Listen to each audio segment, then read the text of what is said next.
I'm Stuart King, Senior Product Manager at Karbon.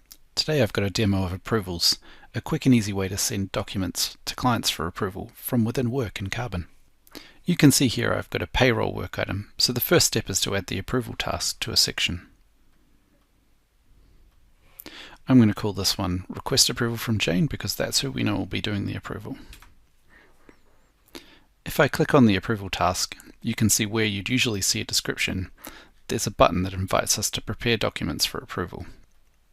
You can see this is where we start the process of creating the approval package. So let's upload a file. Here's a payroll spreadsheet I made earlier.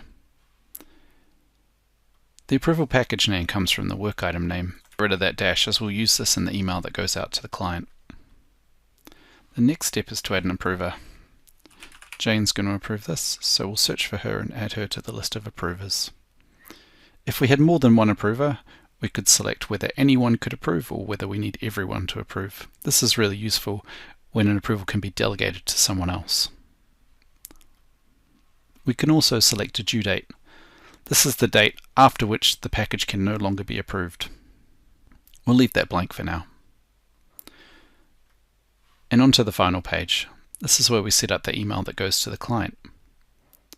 You can select from the work assignee, the client owner, or another colleague. In this case, we'll send it from the work assignee, and we'll have a quick look at the message. We know that this is a payroll run, so let's change this from document to payroll run. If we need to go back and make changes, we can step back through the process. Or, if we're going to come back and edit it later, we can close it and do that. In Jane's email, we can see we've received the approval request. Opening the message, we can see the message we sent and a button to review and approve. Clicking on that takes us through to the client portal. In the client portal, Jane can see the file that we've asked her to approve and download the individual file, or if there were more than one, she could download all of them at the same time. There's also the list of approvers, only one in this case, but if there were others, she would see them here, and the statuses of their approvals. And finally, the approval itself. So if we check this box and hit approve, we're all done. There you go. We can see the timestamp of the approval, and Jane can still download any of the files that she saw before.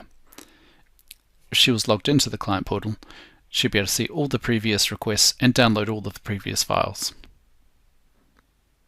Let's jump back into Karbon and see what the approval looks like now it's complete. First of all, we can see the approval task is complete. And looking at the activity summary, we can see that Jane viewed and approved the package a short time ago. If we click View Documents, we get a really similar view to what Jane saw in the client portal. We can see the status of the approval, download the file, we get a list of all of the approvers, and we get that short list of the activity on the approval. So that's approvals in Karbon. If you'd like to be part of the beta, jump into Community and you'll find a link on the release note to sign up. As always, we're looking forward to some great customer feedback to evolve this feature as we take it on to e-signing.